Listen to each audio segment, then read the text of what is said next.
Welcome to an introduction to the Unification Principles. The very beginning of unification teaching starts with the fact that we're all striving and struggling in our life. The Divine Principle says, everyone, regardless of who you are, is struggling to attain happiness and avoid misfortune. We're all dealing with that. We all want to be happy. We all want to avoid misfortune. And we feel joy in our lives when desires are fulfilled. So desire is kind of what motivates us in our lives. Our lives are filled with contradiction. Within each individual, there are two opposing tendencies. There's what we call the original mind, which desires goodness. We want to do good things on one hand. And at the same time, we have what we call the evil mind, which desires and leads us towards doing wickedness and resulting in misfortune and difficulties in our lives. So these two aspects of us, we're engaged in this really fierce battle within us in striving to accomplish these two opposite and conflicting purposes. Any being that has that kind of contradiction is destined to just be destroyed, to perish. So did God really design us that way? No. No, this is not the original design, but this is the reality of our situation. Christianity and us unification see this difficult state, this state of destruction, as a result of the human fall. Not part of God's original design, but a result of something that happened at the beginning of history, which we call human fall. Describing that fall, the reality of the fall, there's two important aspects that we discuss.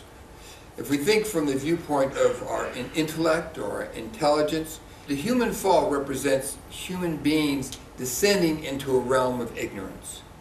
That original understanding to a place of not understanding. And we see that intellect as having two aspects. As human beings, we're composed of two different parts.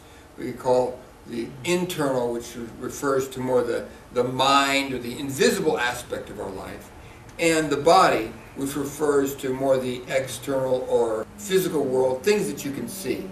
Mind is invisible, body is visible.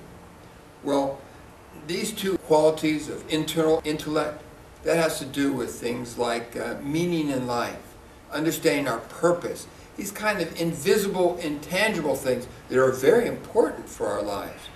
Whereas external intelligence or intellect has to do with practical matters. How do I cook my food? What foods are good to eat and not good to eat? How do I make a good environment? So external knowledge as well as internal knowledge. Knowledge internally about our meaning in life, external knowledge about how do I do things in the world? How do I survive and make things happen in the world? Well, because of the fall, we fell into ignorance. We fell into these two types of ignorance. So there's the internal ignorance, which is we lost our understanding of our purpose and meaning in life. In external ignorance, we lost our understanding about what are the good things to eat. Should we eat potato chips or should we eat nuts? Nuts. Something healthy.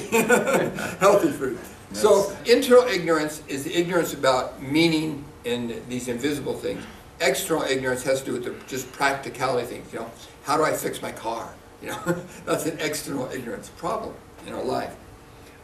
In our search for truth in life, humanity has sought to find the problems and solve the problems of internal ignorance through religion.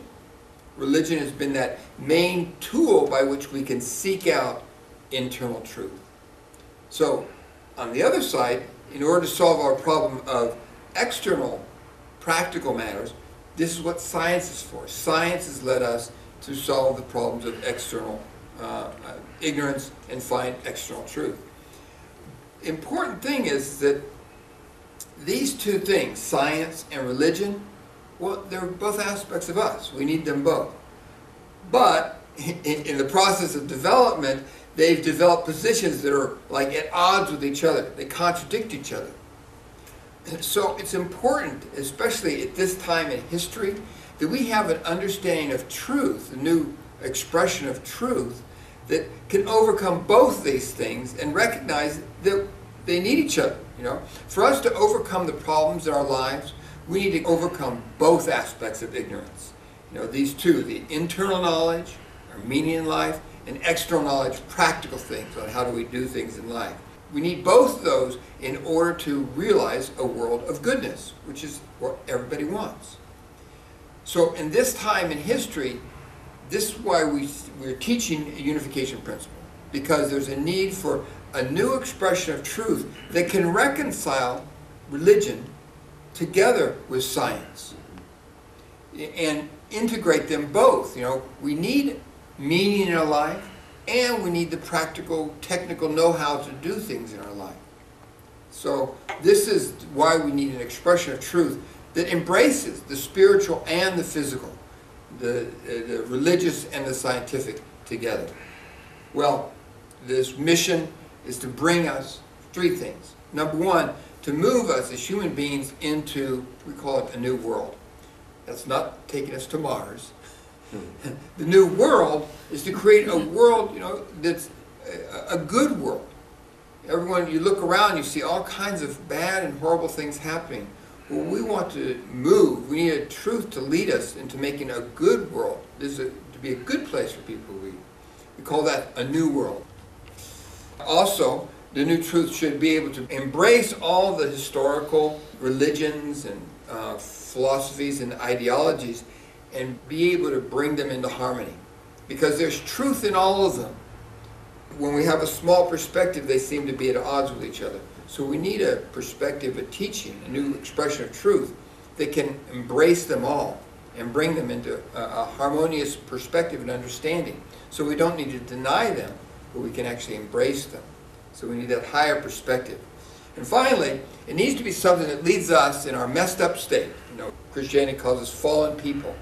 We're struggling with this conflict. I want to do good, but I don't do good. Something to lead us back to the original ideal, which is people who live lives of fulfillment and happiness. These are the mission of the new truth, to help us build a good world, to bring harmony among the different religions, philosophies, and even scientific perspective, and personally to help us move from our struggling state to that original ideal that God intended, a life of fulfillment and happiness. For us unificationists, God has sent Reverend Myung Moon to accomplish that mission. And this is why we invest and study the teachings of Reverend Myung Moon, who is the author of this divine principle. And I hope you'll join us for further study. Thank you, and God bless.